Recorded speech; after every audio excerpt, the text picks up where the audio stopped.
Now, Israel's cabinet is set to meet today to discuss a plan to secure the release of all hostages in Gaza. Following the announcement of the first phase of the Gaza peace plan, the Prime Minister's office in Israel has confirmed that the deal will only take effect once approved by the cabinet. Meanwhile, the Israeli Defense Forces have stated that they are prepared to implement the agreement. The first phase of the deal includes the release of Israeli hostages and the withdrawal of IDF troops from certain areas. This agreement comes after global efforts to address the dire humanitarian situation in Gaza, as according to the United Nations, famine has been confirmed for the first time in Gaza. Several aid groups, including the Freedom Flotilla Coalition, are working to deliver essential supplies to Palestinian hospitals. The Freedom Flotilla carried over $110,000 worth of medical aid, including medicines and nutritional supplies. Now, joining us now is Adrian Bertel. He's a member and activist aboard the flotilla that was headed to Gaza. Joins us live from Paris. Thank you very much, Adrian, for joining us. Welcome to NewsX World. What motivated you personally to join this voyage? What does this journey mean to you? I think at first I was a victim of the Israeli propaganda, and I didn't really know what was happening in Gaza until I saw the videos on Instagram of the genocide happening, and I really needed to act. And that's when I answered an international call for first in June to march to Gaza from Egypt to ask the humanitarian aid to pass through Gaza. And we all gathered there in Egypt, and we walked one day, and we were stopped by the Egyptian forces. And that's where we realized we were all together and we could have an impact on what was happening in Gaza. And after coming back from Egypt, end of June, we decided to create this flotilla, the biggest flotilla that ever existed. And I was really involved in the organization, and I really wanted to participate because it's part of my humanity. I cannot be happy and watch while watching other people dying like that without doing anything. So it's mostly my humanity would force me to act. Well, that's amazing. And Adrian, after the interception, how did you handle this danger and uncertainty that came with this mission? So after the interception, I think during the interception, I was really shocked by how the Israeli forces intercepted us with so much humiliation. We had Greta Thunberg with us, and they took her by the hair. They really took pleasure into humiliating her. And I was really afraid at that time because I thought we will all go through that, and we all go through that, but not that much comparing to Greta. They wrote like insults on t-shirts. They filmed her with the Israeli flag.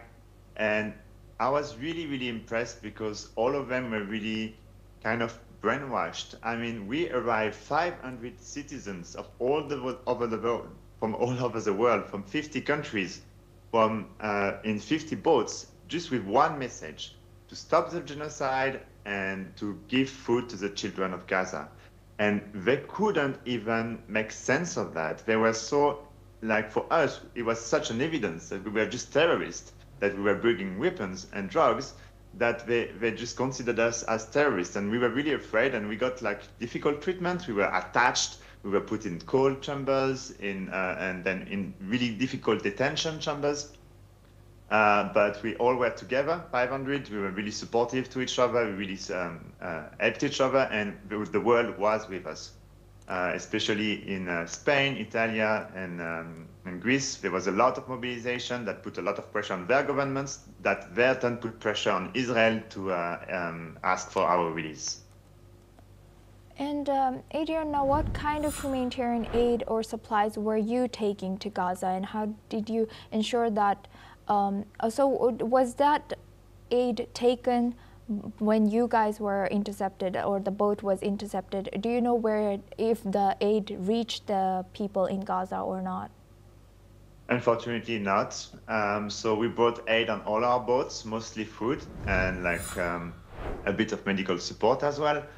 And our plan was to deliver it to the people of Gaza, to some association in Gaza, because we don't trust a Zionist entity. Because now the food supply is managed by the Zionist entity, and it has been proven that it's death traps with only several few delivery points, and there was some mass shooting at those points. So it was really clear to us that we will not give this aid to anyone but the people of Gaza. But to do that, we had to reach Gaza and break the illegal blockade, which was really difficult. So all the boats that were intercepted, most of them are still in the port in Israel, and some of them were deliberately sunk in the sea because it was just too many boats for them to maintain. But we're pretty sure the aid didn't reach Gaza, unfortunately, which is completely illegal because our mission was respecting international law. And unfortunately, Israel law they put it above international law, which is not normal and which is not acceptable. And it's really like our work as civilians, because the government are failing to do so or refuse to make international law be respected. It's our work as civilians to make international law be respected. Thank you for sharing that. And Adrian, what do you think Gaza peace plan should prioritize as people in Gaza still do not have access to enough aid? So I've read a bit about it because I was disconnected last week because I didn't have any internet in the prison. And I hope the ceasefire will work. I hope the food delivery will work, but I won't call it a peace plan. It's an urgent plan. There is nothing about justice, and there will not be no peace without justice. Gaza has been completely destroyed. There's been more than 60,000 people dead. And there's no words about the West Bank. The West Bank has still been, Israel has still voted for an annexion of the West Bank, which is completely a colonial mentality. They are not hiding that there are settlers and colonies in Gaza and in West Bank. It is not normal. I won't call it a peace plan unless there is justice. So this is an urgency plan. I'm not really convinced about it, but I'm curious to see what's going to happen. But for sure, for us, as activists and as people of the world, the fight is not over, it's just starting. And we will not stop until Palestine will be completely free and will be able to elect their own government and have their own autonomy and sovereignty. Yes, and with the new Gaza ceasefire and peace deals, first phase to start taking shape, what role do you think civil society can continue to do so that Gaza's people and Palestinian people can be safe and they can have their own maybe government? So first, we're not here to save Gaza, and I will see it the other way. I think Gaza saved us because we've been really silent and we're watching the inhuman treatments of so many people, and Gaza raised our humanity back. And now we really feel like acting to have a better world and a more human world.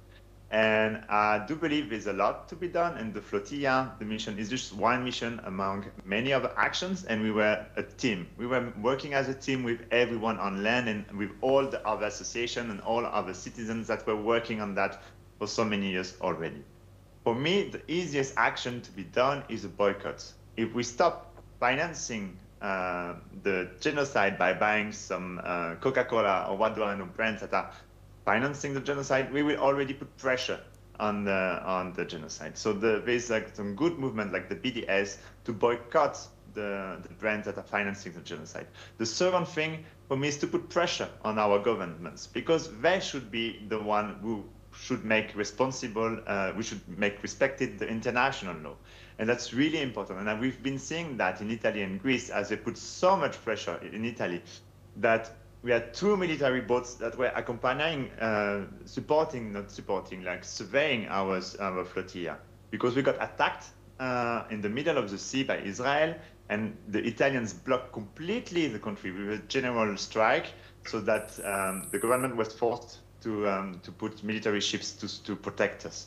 And last thing, I would say there is also a fight to be done, ideological fight, because we see now with Zionism that they think they are the chosen people. As us chosen people, their laws are above all other laws. And this is not normal. This is not an ideology that we would like to have in this world. And Zionism is not only in Israel, it's in all our countries.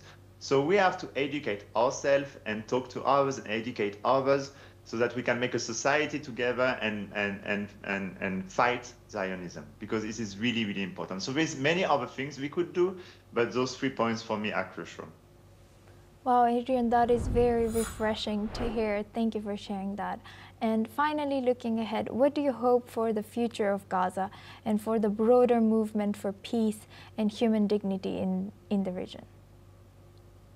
As I said, I really hope people from all over the world can raise, and I've been seeing that already with this flotilla. I've seen so much humanity in all the people who participated. We were more than 500, and within 2 months, we raised a flotilla, which is super complex logistically. We had to buy the boats, we have to train the people, we have to coordinate with so many different countries, cultures, and to make this action possible. But we made it in 2 months. So now it's quite clear that we are unstoppable, and I really wish this world to raise as international solidarity to end the oppression of Israel and of, at least at the Zionist entity, and of Trump. And so we could live in a better world, and also not just stop to Gaza. There are other struggles in all over the world. And I really hope and wish that this international movement that has been now starting will not end and will continue to grow from all over the world. Thank you very much, Adrian, for joining us and sharing that insight and lending your voice here at NewsX World. Now we move on and we stay in this topic. There are more reactions coming in from world leaders over the agreed first phase of the Gaza peace plan. After Saudi Arabia, the UAE has also welcomed the Gaza agreement. President Trump had earlier appreciated the role played by the mediators and the neighboring states of Israel. One of the mediators, Egypt, has also issued a statement.